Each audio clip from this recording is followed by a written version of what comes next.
Hey everybody, what's going on? Hope you're all doing well. Let me know if you can hear me okay or not. Had a little bit of technical difficulties, but we think we're up and running now. Hope you're all doing well. Thanks for coming to this Sunday live stream, which is a little out of the ordinary for me. I'm usually not doing Sunday live streams, but I thought this would be cool because today we're going to take a look at the well, we're just going to kind of walk through and I'm going to start to play with a little bit of the Softube Console 1 because I have to learn it and I figured I would learn it on camera or try to. So we're not going to go through the whole thing. It's not going to be a deep dive today. It's not going to be an official video. All those videos will come on the YouTube channel in smaller bites. This is just kind of, hey, I have to play with this thing a little bit. Let's play with it on camera. Let me give you my first impressions of it as I'm sitting here in front of it. Can you hear me okay? Loud and clear. Awesome. I'll say hi to everybody in a minute. And I'll tell you about some of my first impressions, which is the way I like to do a lot of these things. I only started to play with this yesterday for maybe 30 or 40 minutes, and you'll see it in a second. I'll bring it up on the screen once we get to the Studio One, just to kind of get my bearings a little bit. And there's a couple of things I wrote down, a couple of things that are cool about it, a couple of things that I think can use some improvements when they decide to build the second one, and all that'll be mentioned in the videos. And we'll see how it kind of goes. And I might do a couple of live streams over the next, I don't know, maybe the next week or so I could get to learn it more and more and become more comfortable with it. So then I can record the real videos for the channel. And so people will have kind of a little guide to how to use this thing and whether I like it or don't like it or whether I recommend it or don't recommend it. So that's what we're going to do today. So we already got 33 people. Look at that. So before we get started, if this is your first time here, say hello in the chat. Let us know it's your first time here. Make sure you like, share, and subscribe to all the social media stuff that you see in front of you on the screen. All the different social media platforms would be fantastic.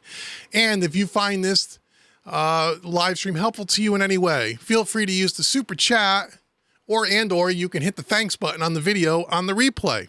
So let's jump into the chat. Let's see who is here. Oops. I got all kinds of contraptions hanging around here. So let's see who's here. We have David SJ. Hey, buddy, what's going on? Tom is here. Hey, Tom. Full Mix Studio. Cool. Mad Dog is here. Let's see. Same here. You guys had some feedback loop on the intro music. I'll have to look into that. I'm not sure why that is. Maybe it's because I got a bunch of extra stuff hooked up today and something weird's going on. I'll figure that out at one point, but it should be fine now. So let's see. Full Mix Studio. Okay. Ian's here. Hey, Ian, how you doing? Hello. Tom Kaplan. Let's see. Who else is here? Lito's here. Hey, what's up, man? How you doing? Good to see you. Glenn's here. Hey, Glenn. How you doing? John is here. Hey, John. First time watching live. Welcome to our channel. Delirious is here. You got yours on Tuesday. Oh, you got yourself a Console 1. Awesome. And by the way, if you're going to get a Console 1 or you're thinking about getting a Console 1, my good friend and buddy David SJ will put my Sweetwater affiliate link in the chat. If you guys want to use that, that would be great. You don't pay anything more for the product. However, you're helping support what I do here, which is fantastic and I appreciate. And you can use that link that Dave's going to put in the chat anytime now. You can use that link, keep it on your desktop. You can use it 365 days a year. So whether you're buying guitar strings, guitar picks, or studio gear, or whatever you purchase throughout the whole year, it does support home recording made easy. So please, I really do appreciate it. And a lot of you guys do that, and I really appreciate it. So Dave will be messing around with the links in a minute. Hey, Mad Dog, thanks for the super chat, man. I really do appreciate it. Thank you so much. That's very, very nice of you. You rock, man. Delirious says it's your new first time here. Awesome. Awesome. That's great, man. Thanks for coming. I hope you guys dig what we're going to do. Again, this is not going to be a full how to use the whole thing from soup to nuts, because honestly, I don't know how to use it from soup to nuts. But I got enough under my hands where we can at least play with it, and I'll walk you through the layout a little bit, and we'll do that. We'll do that. So let me jump into Studio One. I'll get my headphones on. See if you guys can see all this stuff. Let me switch cameras. Oops, I got to get Studio One up first so you guys can see that, or else you're just going to see the OBS screen. You don't want to see that. All right. Give myself some volume here. So you guys should see Studio One. I'll check it here on the iPad in a second. So what you should see at one point or another, you should see the Console One up in the top left-hand corner, my beautiful face in the bottom right-hand corner, and then Studio One. And so you won't be able to see all the detail on the Console 1 because I can't get a lens focus to see all the little printing and stuff on here because it is kind of small, which is one of the things I don't like about the unit. Old guy like me with glasses has a hard time seeing things. But let me walk you through. Now, the first thing you're going to notice right away is that all of the Console 1 EQ section has colors on them. And you may be saying, hey, man, mine doesn't have that. Well, no, yours doesn't have that. So one of the things that I dislike about the Console 1, again, it's not a big deal, but again, I'm here to give you guys a fair and honest assessment of what I think of these things when I first start using them. That's what I do. This is not for folks that are here that are brand new and for people watching on the replay, because I know there's some of you here that said this is your first time here. I'm not a typical demo guy YouTube channel. When you see me do products online on my channel, and it's not very often that I do them, it's rare that I actually do things like this, by the way. But when I do them, or when I do plugin reviews, it's a first impression, get my hands on it and give you the first time user experience the best I can. I'm not a guy who will spend 3 months with something, learn all the ins and outs and then demo it for you. Why? Because I don't have time to do that. There's lots of other channels out there that'll do that. But what I try to do with stuff like this is kind of give you my first impression. So if you're looking at something, I try to give you the good, the bad, and the ugly. So you saw the unboxing video, right? I'm looking at the chat. Hopefully you all saw the unboxing video. If you did not, after the stream, go back and watch the unboxing video. It just dropped on Friday. So you guys will be able to see the unboxing of this. And so my first impressions, there's a few things that I like. So let's talk a little bit about first how this kind of differs from other control surfaces on the market. And there's lots of them. On the channel, I've done things like the fader port by PreSonus, the fader port 16. I've done the SSL UF8. I've had both those units in the studio and they're fantastic products. DAW control, cool, right? Has some faders, has a transport control section. You can do all your basic functionality. And some of those units even have some limited, but some plug-in control, which is really, really cool. What's different about this, and one of the things that sets this apart right out of the gate is that it's a control surface, yes, but it's more than that. They kind of advertise this as a mixing system, as I'm putting up in air quotes, mixing system, which means it's really a two-part system, right? You have the top section here, which you can see in the rack, which is the channel strip, and we'll walk through everything in a second. Okay. And then you have the bottom section here, which is the fader section. Now, if you don't know, you can either buy both of these together as a set or they sell these separately. The fader control, which is called what? Fader, Console 1 fader is the fader section. That is relatively a newer product. I don't know exactly when it came out, but this is newer. The Console 1, the channel strip control, that has been around for several years. And so you can buy either one of these things, either one, you can buy them separately, or you can buy them as a set like I have here. You can lay them out on your desk, or you can buy them in this nice stand, which is a little bit hard to tell. But if you go watch the unboxing video, you'll see me put the stand together and mount it in the stand and all of that. And so it's got this nice little stand, which then puts the channel strip up at this kind of, 45-degree angle, which is really nice. It's really easy to kind of touch. So this has a lot more functionality in that compared to something like a fader port or something like a UF8 or any one of those other kind of surface controls, because you're not only getting the fader section, but you're getting to control the entire channel strip. And it comes with, this particular bundle comes with the SSL 4000E console channel strip. But then they also offer other channel strips by API, by Neve, and I think there might be one or two others. We'll do demos of those later on in the future because I do have all of them. This will also control universal audio plugins right out of the box. And if you set it up as a MIDI controller, you can map any plugin or most third-party plugins to different controls on the unit. Again, we're not going to do that here tonight, but it will do that. And if there's enough people liking these videos and liking the videos going forward, I will continue to do those. Okay, so this gives you more functionality. So if you're in the market for a surface control kind of a thing, this is one to look at, and that's how it kind of differs from the other two units that I just mentioned. It's a little bit more fully featured, and it is built really, really well. Now, so that's what I like about it. One of the things that I didn't like right out of the gate, and we'll get back to these little colored knobs here, is that all the knobs are black, which is cool.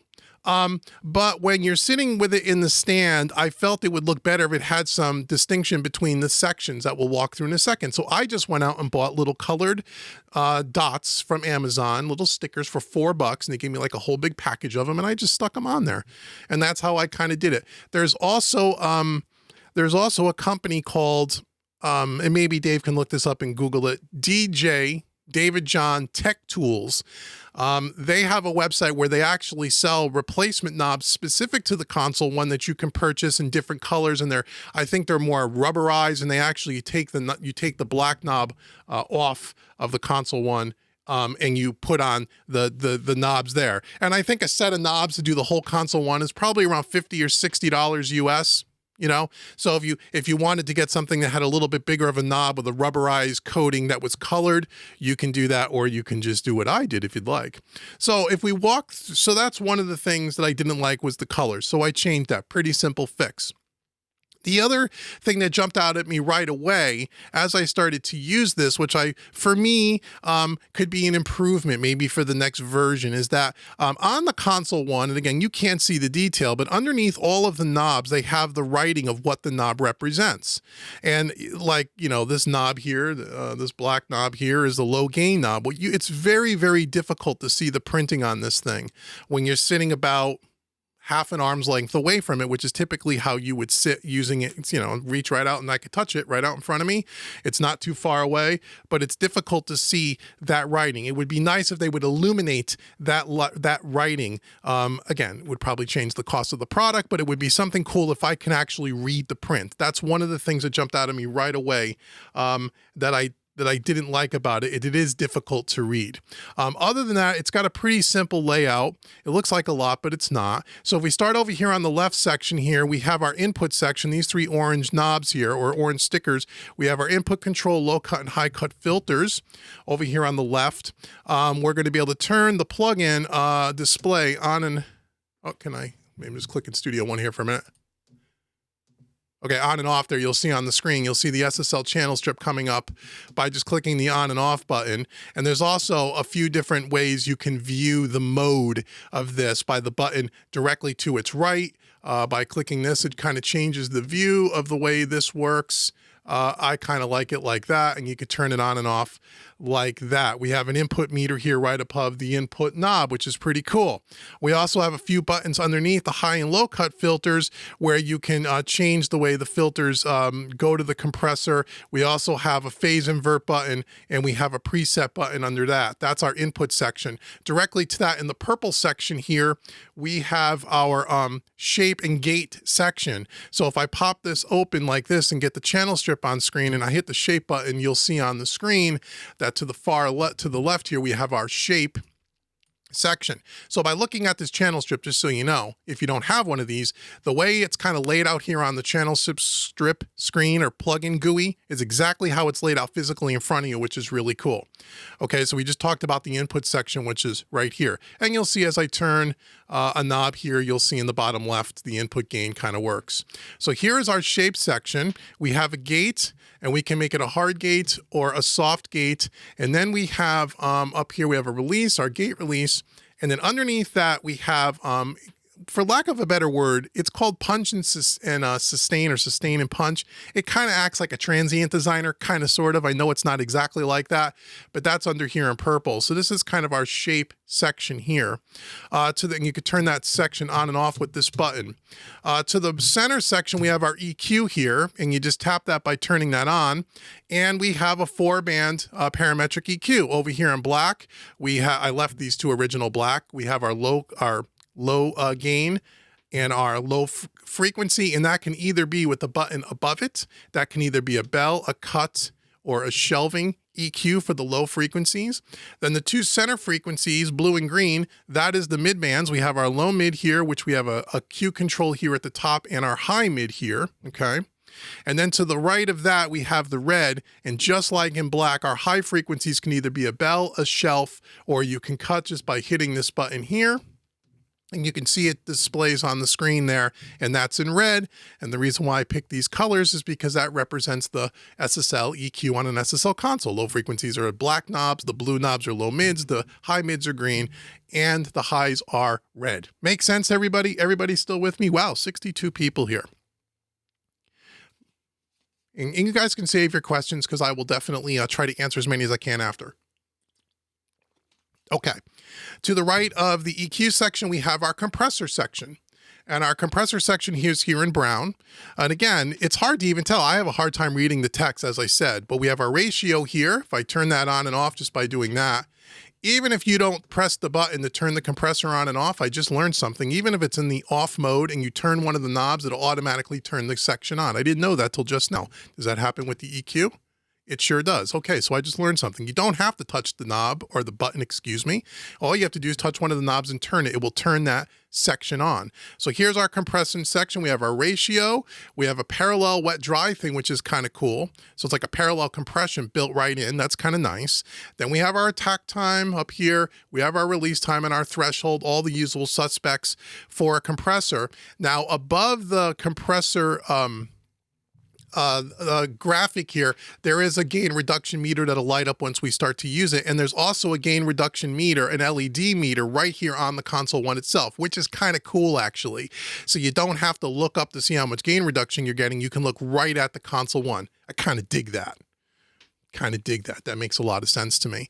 Okay, and now to the right of that in yellow, we have our drive section. Okay, our drive section is going to give us that nice drive like you're driving the console, the transformer part of the console. It's going to give us some of that color and grit. We'll demo all that in a minute.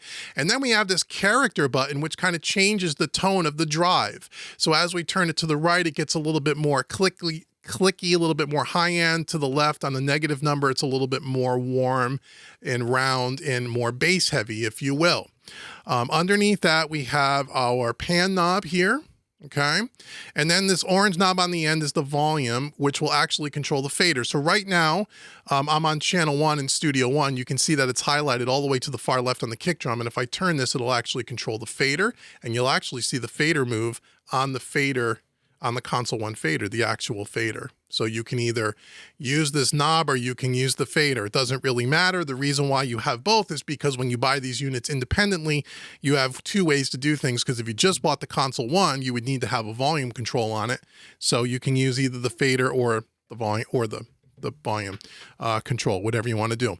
Along the top here, this is where we have our track select. So right here and across the top, I don't know how well you're going to be able to see that. I think you can see it. Above the EQ section, you'll see these little white dots, these little white buttons.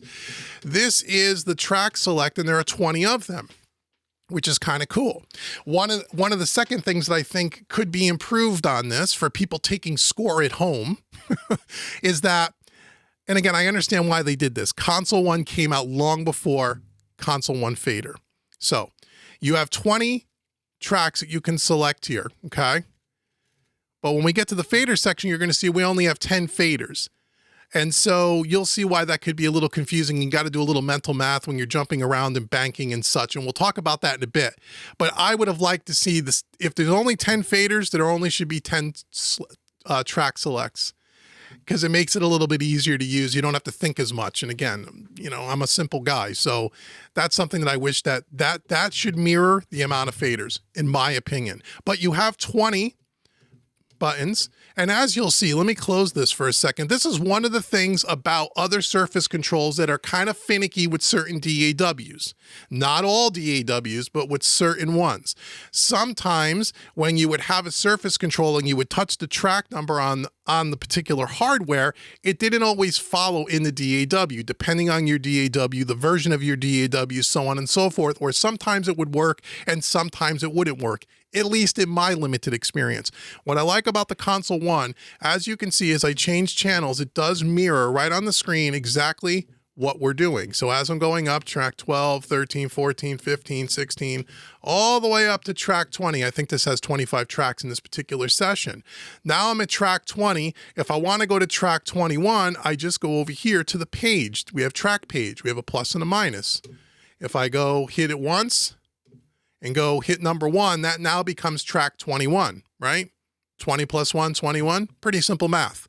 22, 23, 24, 25, and you can see not only does it advance over in Studio One and it highlights the track, but it also scrolls across the screen. That's another thing that not all Surface controls do. Trust me, I know.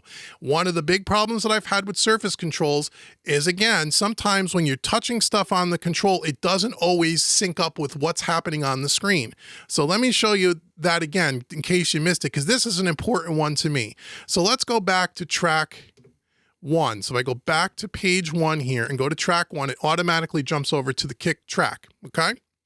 So on the screen in front of me, I only have 17 tracks that are visible physically on my 27-inch iMac here, okay? If I want to advance over to the right to see tracks 18 through 25, I either have to come down here with the little scroll bar in the mouse and scroll over, and then I can see my, oh, actually we got 26 tracks. So we could see up to track 26, okay? I've worked with Surface controls that when I go over, and if I click track 20, right now watch, track 20, I hit track 20, it automatically moves that scroll bar and moves the console in Studio One over so I can see track 20. See here? Let me go back again. If I go back to track 1, you see it advance. I go to track 20, it advances. I didn't have that same experience with some other Surface controls. Just me, okay? So that is important to me. At least that was important to me. So that's our track select across the top. What else do we have? We have our page here. We also have next to the track select, you can group tracks, you can copy things and paste. I don't know much about that. I haven't played with that yet, but we'll get into that in other videos. Then we also have the order of the different modules. So we have our shape section, our equalizer, our compressor. We can change the signal flow. Okay, so we can either go, the top selection would be EQ, shape, then compressor. So then the signal would flow from the EQ section to the shape section to the compressor. Or if we want to go shape, compressor, EQ, or if we want to go shape, EQ, compressor the way it is here, you can choose that on a track by track basis. Pretty cool. Next to that, we have an external sidechain. That's kind of the layout of the console 1 section of this. Everybody still with me before we get to the fader section? Then we're going to use it a little bit. And I've used this for maybe 15 minutes yesterday. So I'm going to be clunky and you're going to see me fumble with it. And that's the point, because when you first get this out of the box and you go to use it, this is how you're going to be, unless you're better than me, which a lot of you guys are, and you'll probably pick it up quicker than me. But anyhow, that's the console 1 section. Really intuitive, really cool. You know, as you twist things on the screen, it's immediate. Like I said, when I turn on our display here, if I take that shape button and I turn it, there is absolutely no latency, no delay between what happens on the screen and what happens when you turn the knob. And you would expect that, but just so you know, in case you were wondering. If we go down here to the bottom section here, this is the fader control. And again, let's walk through each one of these little channel strips. So at the bottom, we have our track select. So again, we're on track 1 and you can see that it's highlighted this white color, or maybe you can't, but trust me, it's white. If I go to track 2, track 3, look what happens in Studio One. Just like with the track select on the console 1, it will advance in the DAW on the screen, which is really cool. And what you may not be able to see because it's because of the lighting and because the image isn't large enough, that as I advance on the fader from one track to the other, it also advances the select track and it follows along. So these two things are working hand in hand, okay, which is really cool. Okay, we have a mute and a bypass. So again, we're on track 1. If I hit mute, you'll see Studio One mutes the track, which is cool. Okay, we have a solo. If we want to solo it up, all right here. Here's our fader. Again, no latency whatsoever. It works, feels good, feels smooth to me. Does it feel better than any other Surface control? It feels about the same. To the fader port, PreSonus to the UF8 by SSL. Yeah, it's good, meaning that it's good. If I were to move it with my mouse in Studio One, it actually will snap to their motorized faders. How about that, huh? So that is all our 10 faders here. To the right of our, get my microphone away, to the right of the faders here, we have another series of buttons here. At the top here, we have our page button, the page over, just like we do with on the console one, so it just kind of mimics that. So if you want to hit this button as opposed to this button, you could. We could turn our plugin on and off by using this button right here. And again, the reason why we have duplicate buttons is because you can buy these as 2 separate units. If you didn't want to buy the console one and you just wanted the fader, you can do that. You can open up the window and you can use your mouse to control the plugin. I'm not sure why you'd want to do that, but you can. Then we also have our load drive. What's this load drive thing? I'm not sure what that is. Let me see what that does. If I open this up. Okay, so if I have the plugin open and I hit this load drive, I get a little menu here, and this gives me some of the other Softube plugins that you can control. Again, this is what makes this different than a typical Surface control, right? Kabish? This is what makes it different. What makes it different is it doesn't just control this one channel strip. Here's a great, if you wanted to load a different saturator or any other plugins that are that work with this unit, it'll be here in the menu. So we can use the drive circuit from an American Class A output, the output transformer. Well, that is an API console. So you can use the drive circuit from an API console, but use the EQ and the shaping and the compressor from the SSL 4000. Pretty cool, right? You can also, and you can use your little scrolling knob here to choose it. You can use the British, which is the Neve. You can use console one discrete output. You can use harmonic stuff. There's all kinds of stuff here. You can use tape, saturation, any of the drive stuff you can use here just by doing this. You can choose whatever you want, which is pretty cool. If I hit the button to the right of that, which is the settings button, there's some other settings that you can do here to change the way the plugin actually functions and some of that. And again, I'll have to get all into that all in a later video because I haven't played around with that.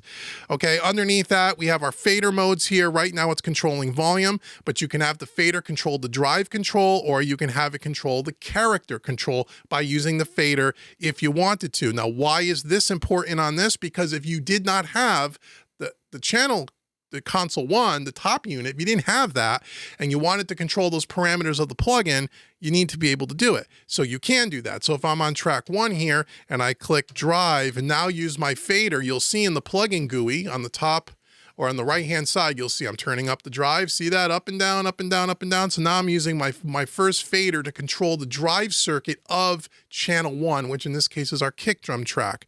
Or it can be the character parameter. See what I mean?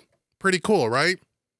So there are several different ways that you can control different parameters on these 2 units, depending on if you have one or the other or both.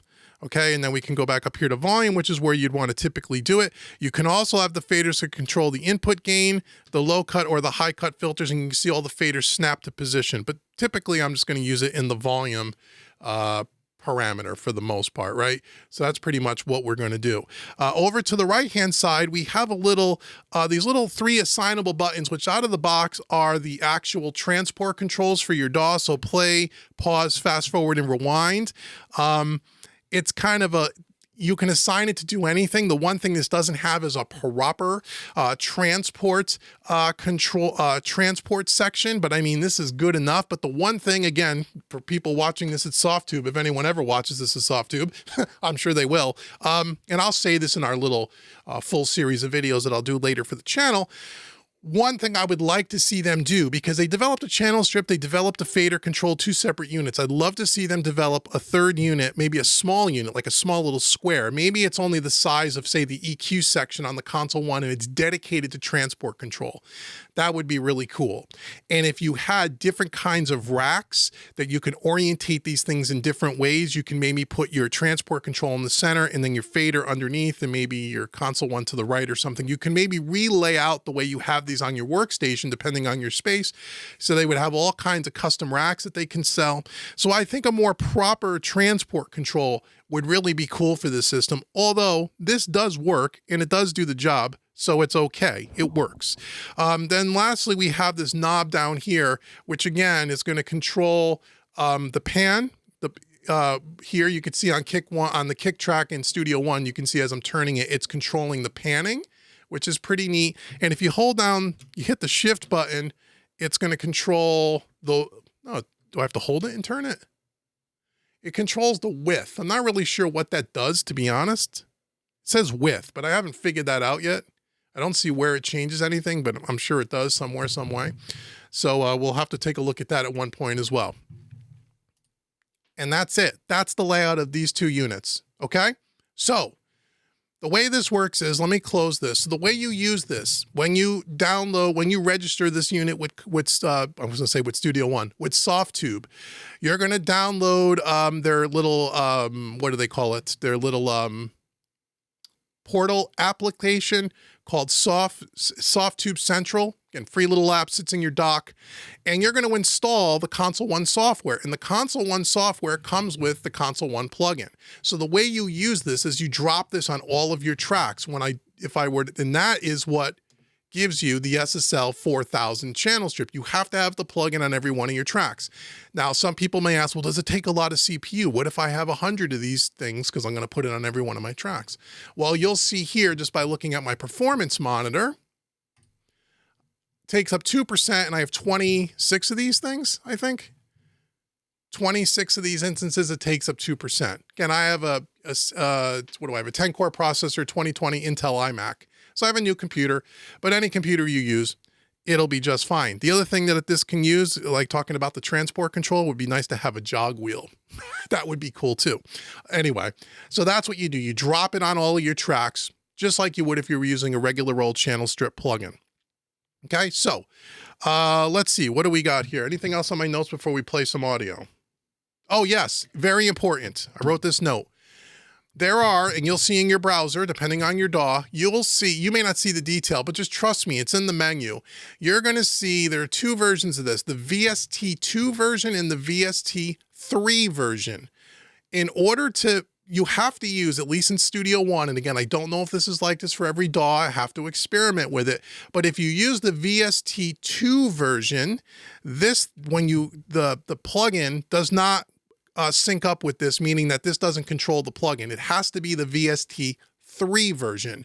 Some people are going to ask about audio units and Logic. I don't know about that yet. I'm not even clear if it works with Logic because I haven't got that far. So if you get one of these and you're using Studio One, or if you're using Cubase, or if you're using Pro Tools, I don't know if it works. I think it works with Pro Tools, but I'm not really sure. I know Pro Tools and hardware surface controls sometimes, because their protocol's a little different, may not work. But if you have Studio One, Cubase, or any other DAW that this could work with, and again, check Softube's website for what compatibility issues there may or may not be. You want to make sure that if you drop the VST2 version onto this track and you go, oh, I'm opening up my plugin and I'm moving stuff and nothing's happening, it's because it needs to be the VST3 version. Super important. I made that mistake and it took me 30 minutes to figure it out. So I'm trying to save you some time. So you drop it across all the tracks, which is what we've done here. Okay, so first things first. We got a track here, kind of a country rock track. And so let's just, before we do anything, let me kind of reset some of this stuff. Just put all the pans back. Let's just kind of run some audio, throw up the faders, and solo up a couple of things. And let's play with the channel strip a little bit and just see how things going. Does that sound cool? We all here? Everybody's still here? We go, oh, 71 people. Okay, cool. So that's the layout. Those are my improvements. That's what you need to be aware of. So let's go ahead and pull all our faders down here. Oh, the other thing that I like, I'll show you when we open up this plugin window here. You'll see these are touch sensitive faders. So as I've touched the fader lightly with my finger, if you look at the bottom of the GUI or the bottom of the plugin, you'll see along the bottom, you'll see all 20 tracks. Even though this is the kick one, we're on track one, so we're on the kick drum, right? But if you look along the bottom, you will see there's all the tracks are laid out here. And as I touch them, you'll see they're touch sensitive. So if I touch channel 5 and turn up channel 5, you'll see not only in Studio One, channel 5's fader go up in the console, but you'll also see it in the bottom of this thing here. So what you could do is, this is a resizable window, by the way, and I have it set up like this so the camera picks up the Console One, me, and it's all on the screen at the same time, but you can stretch out this plugin to fill up your entire screen. So you don't even need to look at your DAW if you want to. I'm just doing this for display purposes. You can stretch as big or small depending on your screen real estate, just so you know. Okay, so let's go ahead here and let's turn on a little bit of audio here. So again, I'm going to use my play button here, and hopefully this won't be too loud for everybody. Did I do something here? Play. There we go. So we'll turn up some volume.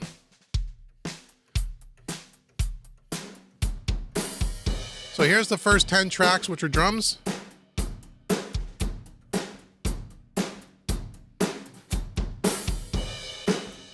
Now again, if I want to get to track 11, I only have 10 faders, right? So if I go to track 11 up here, now you'll see all the faders drop down. This is track 11 right here.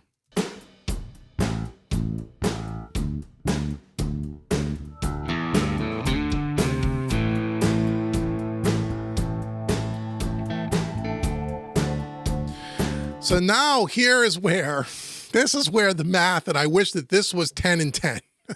So now I'm on track, where am I? I'm on track 20. I have 20 faders all here. I'm on my second bank. I did the first 10 faders and I banked over to the second 10 faders. So now I'm on track 20 right here. So now if I want to get to track, I have what, 6 more tracks. So if I have to go over one more page, and then it's only going to be the first 6 channels. Right? So if I click, say, track 6, you'll see all the rest of them kind of pop up here.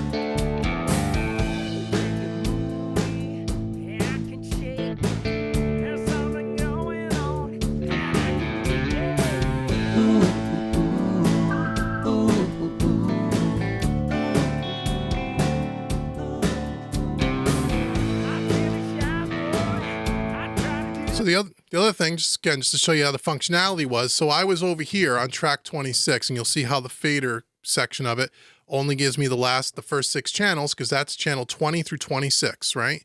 So now if I want to get back to, let's say, track 18, I could click track 18 and you'll see how the console 1 fader advances, or you could even click it with your DAW with your mouse or your trackball, right? But if you just wanted to go, I want to go to track 18 now.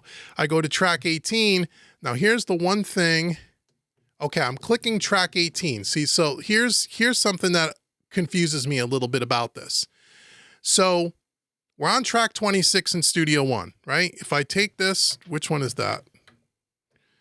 Or did I screw something up by hitting the page button? Okay, if I go to track 1, we're at track 21. Why? Because we're on the third bank, right? 10, 20, 21 through 30 is going to be on the third bank. So if I'm on bank 3, and again, I wish up here in this little page advance where it has plus and minus, it would be nice if there was a little thing. Well, again, and I know it increases the cost of the product, but I would like to see a little LCD screen that tells you, what page am I? Am I on page 1? Am I on page 2? Or am I on page 3? Right? Because when you get because this is all set up with 20 buttons and there's only 10 faders, it can get a little confusing, at least for me. And I know some of you guys have this thing, and when you use this thing for a bit, you're going to be flying around it, and I will be too. But again, just my first impression of it. Again, it's not a bad thing. It's just a food for thought, maybe an improvement somebody can do in the future. Okay, so if I want to go, I'm on track 21 right now. Well, I want to go back to track 1. So that means I got to use the page button all the way back here to track, and then hit track 1, and now it'll advance, and now I can pull down all my faders. See that? How that works? So it's just a little bit of getting kind of used to the way the tracking and the paging works, which is the one thing I've always hated about Surface controls, but they're all like that. It's just the way it is. So if I'm on page 1, page 2, it's going to give me the second 20 faders, will give me 11 through 20. And then if I want to go to page 3, and then if I go over to channel number 6, see, again, that doesn't advance. That should advance. Okay, so here's something, again, I'm not quite sure. As I'm hitting the track buttons, nothing in Studio One is advancing. And I'm not really sure why. Probably because I went over one page too far. Okay, so now it'll advance. See, that's some of the thing that you got to think about. You got to know what page you're on. The other thing that they could do, and again, food for thought, I love that the faders light up with the little buttons. It would be nice, because there is room on this, to have a little LCD strip along the bottom, so you knew what track you were on. So that would be pretty cool. Oh, I see that we're a little frozen here. Well, that's a YouTube thing. I'm sorry if we're frozen on YouTube. It looks good on my end. But there's nothing I can really do about that. I'll just keep on recording, and you guys will have to watch the replay. Okay, so, let's check this out here. Yeah, that's, yeah, I don't know why. That's a YouTube thing. Sorry, folks. Anyhow, we'll just keep moving. So that's something that would be pretty cool to be able to do. Let me just write in the chat here. It's a YouTube issue. Nothing I can do. Sorry. All right. So there we go. We're going to keep going. So that would be something that I would like to do. So what I'm going to do is I'm going to pull all our faders down, and we're just going to start off with one. We're just going to start off with one. Okay. So again, why doesn't this thing not? Okay. That's page. So how do I get to? Okay, this is going to be the first 10, and then we're going to go track 11. Yeah, see, some of this just doesn't advance the way I would like it to advance. These are some of the things that drive me crazy about these things. So if I go all the way back here, go to track 1. That's really weird. Okay, so. Oh, looks like my whole YouTube stream went out. Oh, well. Anyway, so again, see how I'm having a little bit of problem here? If I click in Studio One, I may have to click and reset things so I can turn down the fader. So sometimes this doesn't always sync up, line up, and all those things. One of the things I hate about Surface controls. They don't all get this right all the time. And it could be user errors my first time. Anyway, let's play some audio here. Let's turn up our kick. Okay, let's open up our plugin and let's start shaping this sound a little bit. Again, sorry for the YouTube problems. It's YouTube. It has nothing to do with me. So again, we can start over here with our input. We could turn up our input gain. If we want, we could drive the input, right? And again, there's a little input LED meter on the Softube unit itself, even though it's also on the screen. We can open up our shape section here. We don't need a gate because it's a sample. So we don't really need a gate, but we can use our sustain.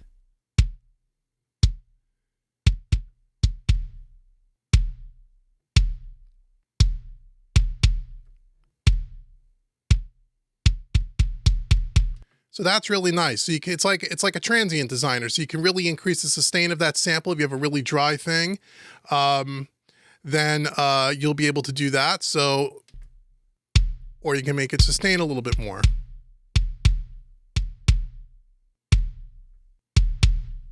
Then you have our punch.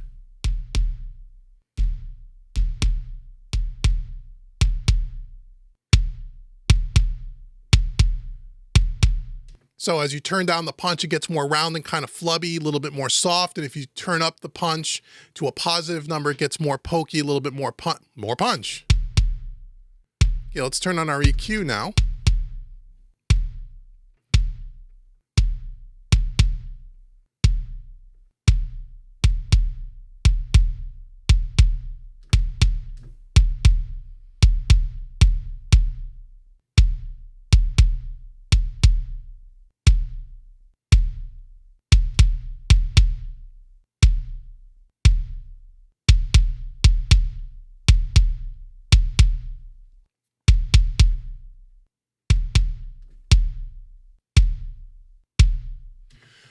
So you could change the high and the low from a different, what kind of bell curve. I'm using a bell curve on both and adding a little bit at 65 and a little bit at 5K to give it a little bit of bottom, a little bit of top, right? Pretty cool.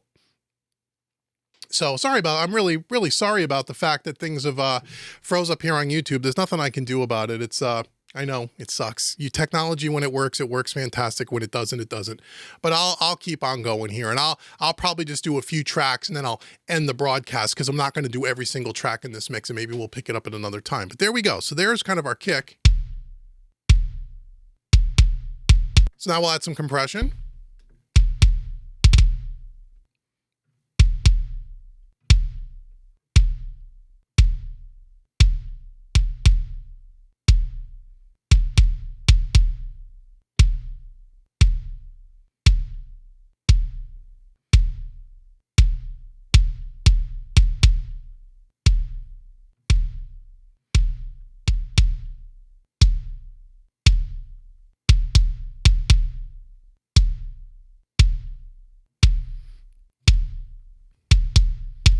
So we're doing about 3 dB of compression, and the attack and the release respond really well. They work really well. 2-to-1 ratio, a 2-to-2 ratio there. And a little bit of, oh, probably at the end of the song. There we go. So let's come over to the drive section and let's see what that does.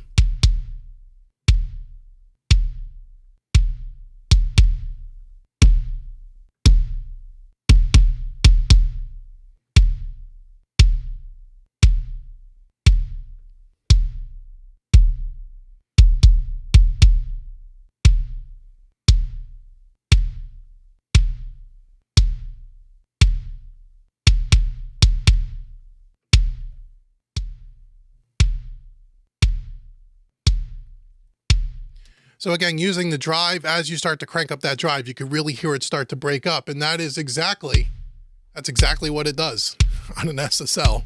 And then the character is going to change from like a more low warm tone to a more crispy pokey tone on the top end. Right? Now, the only thing you can't do here is I don't see a way is to level match the plugin. So as you're adding drive, as you're boosting EQ, as you're using all that stuff, there's no way to turn down the output and level match the plugin. However, although you can do it this way, let me show you. If you close this and we just double click on console 1 here in the kick, you'll see this other GUI come up here. And this is, you can use your console 1 to manipulate this as well. And you'll see this has a volume output. And you'll see when I put my cursor over it, it says the volume knob controls console 1's internal volume, not the DAW's fader volume. However, let me close this for a second. When you have it in this mode and you turn this knob, it actually turns down the fader, as I showed you guys a little bit earlier. So you can level match the plugin by turning it down here, which a lot of people would say, well, you want to level match your plugin. But if you think, the reason why I think this is done this way is because on a real console, this is kind of what we're trying to emulate here. When you crank the input of a real console, right? The way you don't have an output to turn down and level match before and after. You turn down your fader, right? So you crank your input of your desk, you turn down the fader. Right? So on a real desk, you can't turn the desk on and off like you do with a plugin, right? Like a typical plugin. Does that make sense? So I'm not so worried about that we're not level matching before and after, because it's not really meant to be done that way. That's not the way a real console works. But if you wanted to do that, you can use this plugin right here, which is the Console 1 plugin that you're putting on, and you can still change all the same parameters that you do. If I take this EQ, if I take this EQ knob, you'll see on the screen, the low frequency, you can see it's changing. So you can control it that way too. And again, maybe there's a more appropriate time to use this as opposed to the actual channel strip window. I'm really not sure because again, I'm still very new at this, but that's just something to be aware of. So once again, if I shut off, that's one way to check. Sounds really good.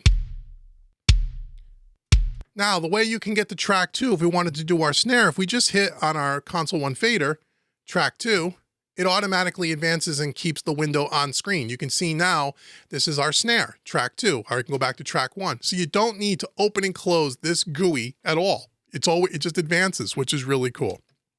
Let's try this.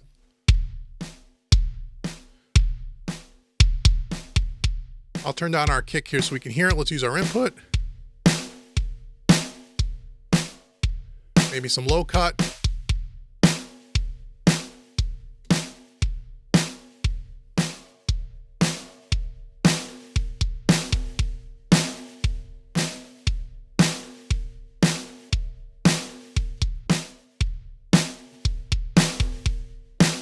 So just using the sustain and the punch, the transient designer part of this really works well.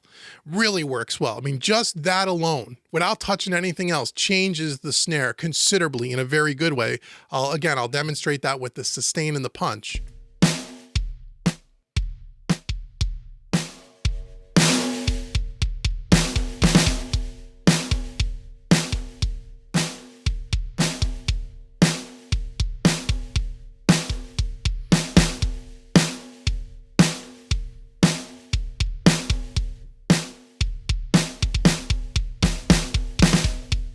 Pretty cool, right?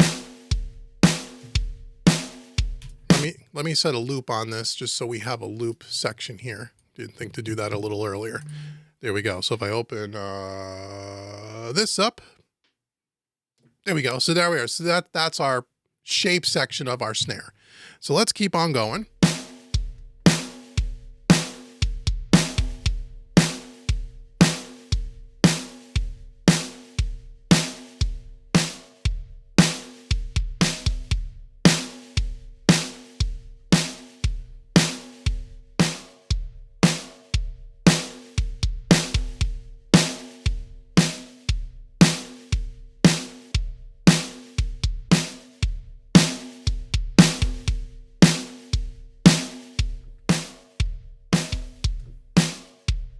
Sounds good.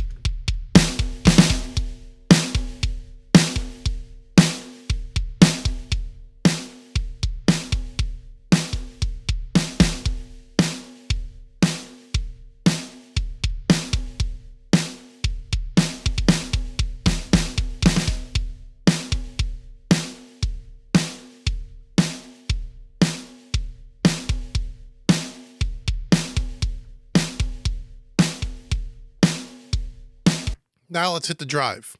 So even in the first 15 minutes of doing all of this, and again, you've seen me pretty much do it live on camera with the exception of the 15 or 20 minutes or half an hour I played with it yesterday, you start to build the muscle memory and you start knowing exactly where to click. At first, I will say it's a little bit, you know, but you get it very quick and you start moving very, very quickly. So let's put our drive section on. Let's get some harmonic distortion and some character. Let's see how that helps our snare.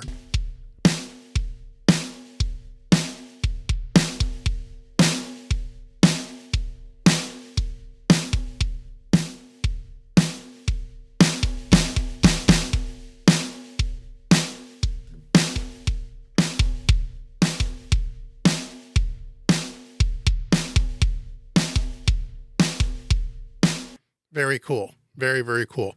Let me just double check and make sure I'm still recording here. Yes, we are. We're still recording and we're still streaming, even though it's not really working well. I don't know if I'll ever end up working. I see it's still kind of buffering or doing something here on YouTube. I don't know what the hell's going on.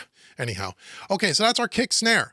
So now let's just do the kick snare overheads and maybe bass. And then we'll kind of end this so people can watch the live stream again. Again, I apologize for the technical difficulties here, but you guys are getting the idea. And we'll eventually do a bunch of live streams where we do a whole mix. It'll be really, really cool. But now we're over our kick snare. Let's go to our overheads, which is going to be track 9 and track 10. So if I hit track 9, you'll see it automatically advances. I could even solo up track 9 here. Here's track 9's fader. I can solo it up and we can see what we have here. Oops. Got to put Studio One in focus. Here we go. So let's open up our window here. We're on track 9.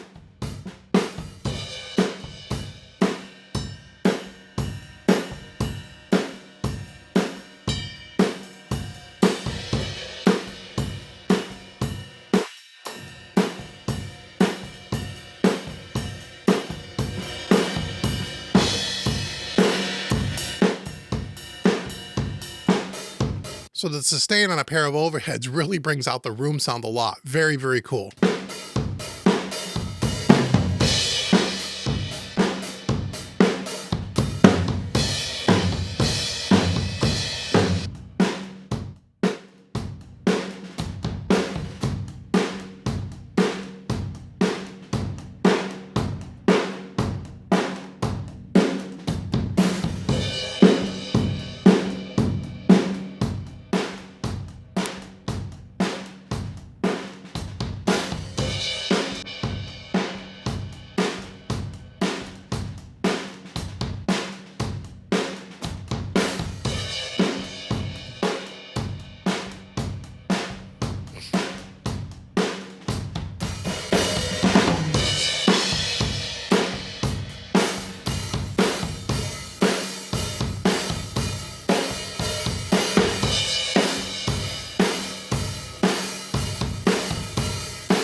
So again, the drive and the character, really, really cool. So between that transient designer, sustain and punch, drive and character, you could really shape the sound quite nice. So now we have kick, snare, one overhead. Now let's go to the second overhead and let's do the same thing. And let's switch over here and let's try to do the second one and see what we got. I'll turn this one down here. Well, I think we got it solo, don't we? Yes, we do. Let's solo up the second overhead. Then we'll bring in the 3 and see what we have. So once again, we'll use our input, we'll drive it.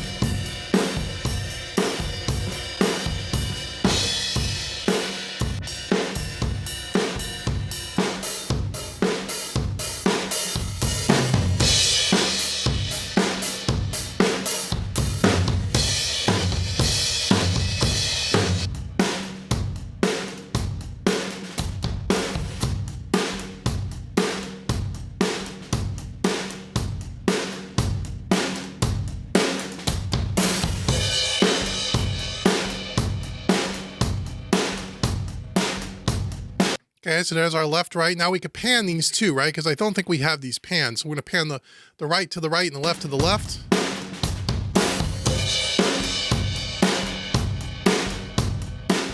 So that's the right.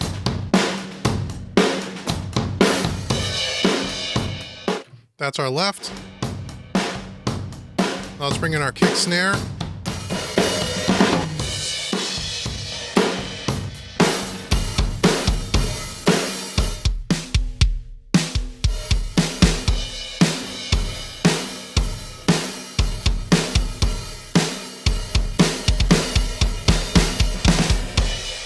I see we're back on YouTube now. I don't know if it's working or not.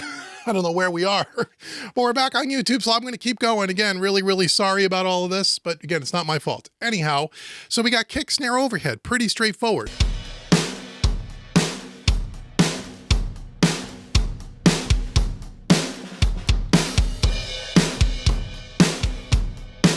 Let's get our snare bottom in here. So I'm going to go over to track 3.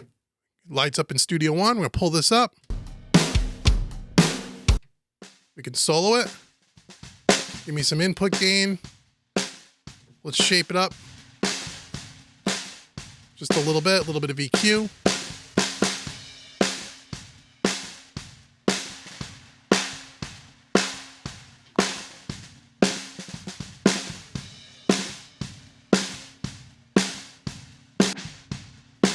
Maybe a little bit of top.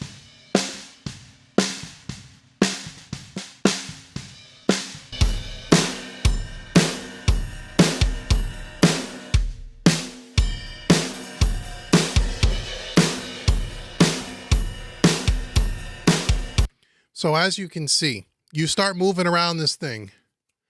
Oh, good. It's starting to come back. It's starting to come back. All right, man. Good. So now you can see that you can move around this thing pretty quick. What I'll do on the replay too is I'll probably, maybe I'll just leave it. I don't know. Maybe I'll edit it out. I don't know. So I'm glad we're all back. Can everyone hear me okay now? Just say yes in the chat. It looks like everything is good. I don't know. Again, sorry about this. It's YouTube. It's not, has nothing to do with my end. It's just, it is what it is. Anyway, that's kick, snare, top, bottom, overheads. Now, how do you bypass all of this at the same time so you can hear the whole before and after? That I'm not sure. That I think if we were to do this, if I were to shut these off, would you hear anything? Yeah, I guess you could do that.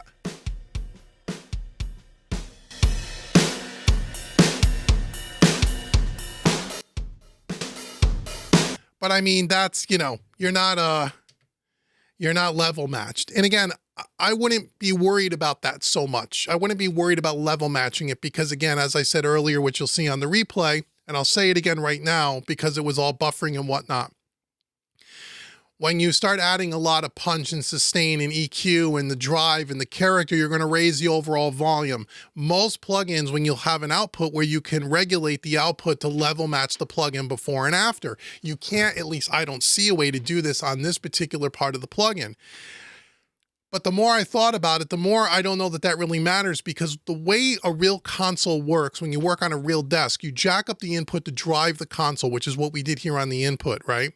And the way you then turn down the fader. So you're turning up more gain into the channel and you're turning down the fader. There's no turn up the preamp, turn down the output of the preamp. It doesn't work that way on a real desk. And this is what this is trying to emulate. So you're not really level matching before and after. If you wanted to level match, again, I showed this while it was all buffering and whatnot. Some minor video, nothing to worry about. Okay, cool. If you want to level match the plugin, if you were to just click on one of these instances, this is the GUI that you get. Now this is different from this, obviously.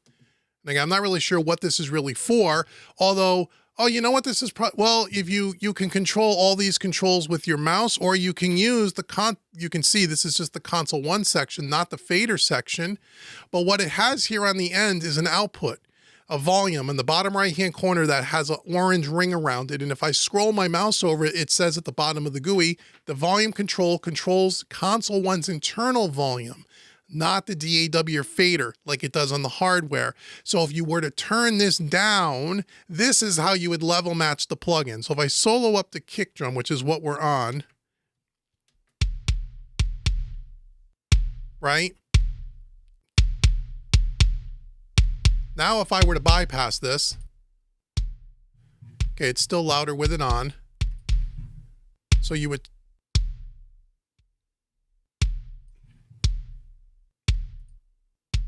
now you're level matching the plugin. Does that make sense to everybody? You're not doing it in this window here. At least I haven't figured out a way on the hardware to regulate the output of the plugin. You have to do it through, I think, through this part of it here, okay? If you wanted to do that. So then you can truly do a before and after. What is console 1 giving me? Before, after.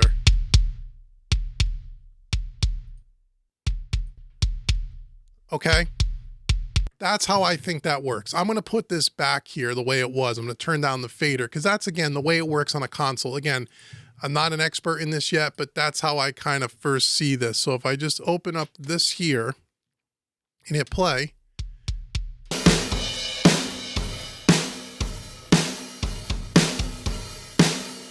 now let's dial in the bass a little bit while we're here, and it seems that the darn thing is working good now. So we're at bass is track 11. So I come over to track 11, it advances in Studio One. Now it becomes track 1 here on the fader, because we have 10 faders. 10 plus 1 is what? It's 11. So.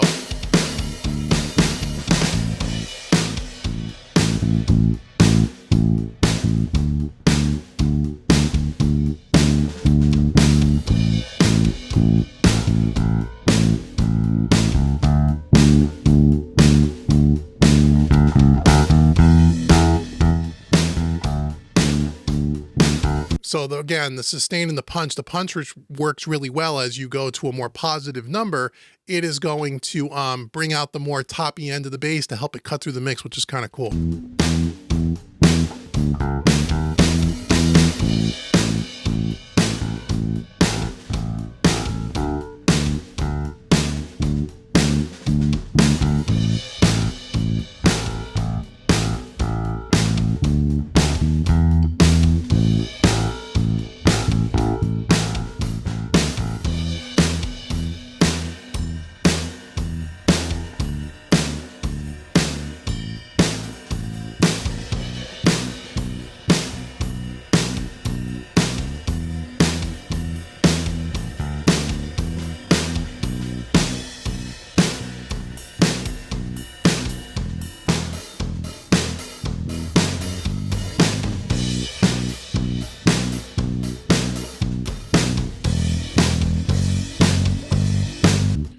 Let's check out the drive on the bass.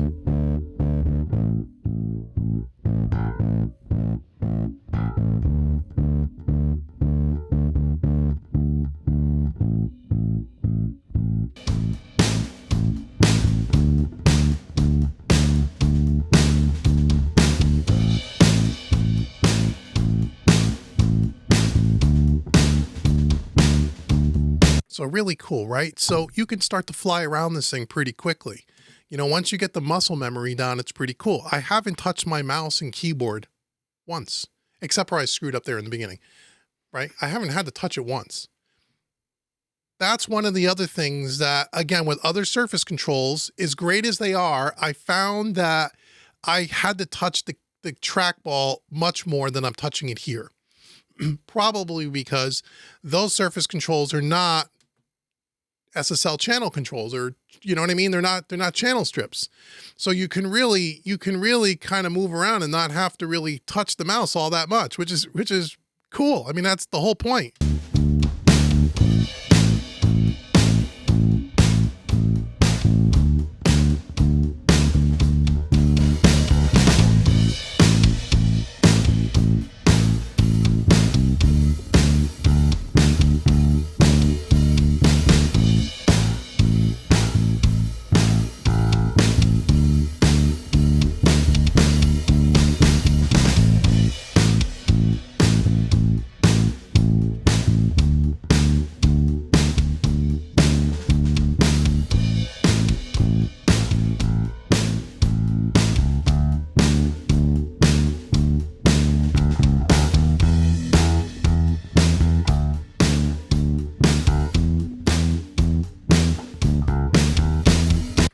Pretty cool, right?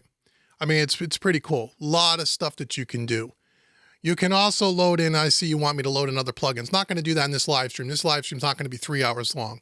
But you can also then, you can control other plugins with it. But I just want you to get the basic function down. So if you were looking for something like this, I think, where you just wanted to use a channel strip like an SSL or an EVE or an API, and you just wanted to control and do all the heavy lifting, now you don't need to have 500 plugins in your setup, right? So think about this for a second, and I'll take some questions. When you don't have a channel strip like this, like what would we typically do? You'd use like a console emulator, like the Waves NLS or the VCC. That's one plugin instance.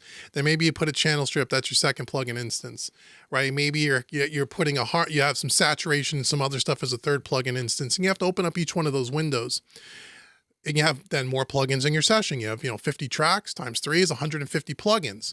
Where this one, you just have one plugin window, one plugin instance, which really gives, a lot more performance to your computer. You don't have to worry about CPU and the computer bogging down, and everything you have is right there. I mean, just the fact that you have the shape section, a transient designer in there, that would be another plugin. Again, the drive and the character, that's a saturator, that's another plugin, right? So you have it all in one window, which makes managing things much, much easier. Again, where I think, where you want the more console experience is when you don't have to open and close lots of plugin windows. If you could do everything inside of one window, and here you can, because you open up this window one time and then you only have to switch the tracks, and you'll see that the plugin window changes with the track that I select in the DAW. So you don't have to open and close a plugin window on every single track. That's really cool too. That's something else you don't get if you were just to use, let's say, a Waves SSL channel strip across all your tracks. Again, they make great plugins. We love Waves. We have lots of plugin demos on the channel. But if you want to go from the kick track to the snare track, you got to close the one on the kick track, open up the one on the snare track, right? You do that on 50 tracks, that's 50 sets of clicks, open and close. It's actually 100 clicks, one to open it, one to close it. This is cool that you can just advance with the hardware and you only need one plugin window. Again, makes it a little bit more streamlined. So I can see where, as you get more used to this workflow, how this kind of outdoes a typical Surface control. Again, some of the things with the track numbers and it not always lining up, sometimes that's a little finicky, and again, that could just be user error. But I can see how, again, you can just slide around here on our track selects, and I love the way Studio One and everything just syncs up with the screen. That's really cool. That's not something that worked easily on other channel strips. Now, as far as how does the plugin sound, the plugin sounds really, really good. I mean, it does sound good. Does it sound like a real desk? Well, I haven't used it enough to really know that, and that's not really what we're kind of trying to determine here. I'm trying to determine for you guys my first user experience, and in 30 minutes here, I'm flying around this thing, pretty quick. Let's go to the acoustic guitar and then I'll take some questions. So let's go to track 14. So if I just go over to track 14 and let's see, so that would be track 14. So if I hit track 14, okay, one thing that I don't see here, this is 11, 12, 13, 14. So I can see it as I touch sense it, but what I don't see is as I hit track 14 on the console 1, it should light up down here on the fader control, and it doesn't. If I go back to track 1, it does. If I go to track 2, it does. I know you can't see it in the camera, but I'm telling you that it does. If I hit track 3, it does, right? When I go to track 14, oh, now it does. Okay, it didn't do it there for a second. So again, some of that just may be the sequence and the way I'm hitting things, or maybe it's user error. Anyway, let's dial up some acoustic.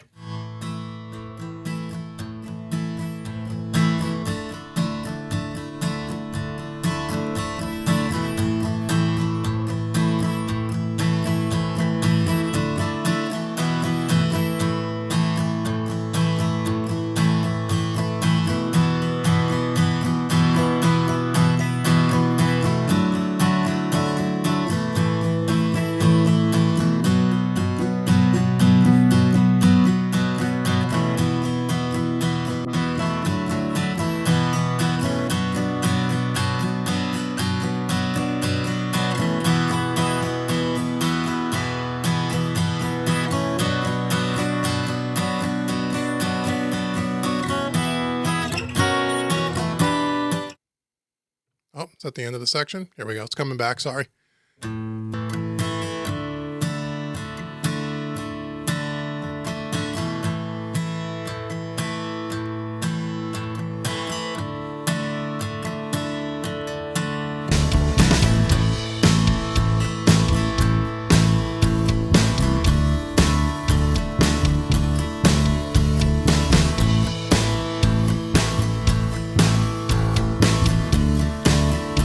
So you can see how fast I can dial in that acoustic guitar just like that.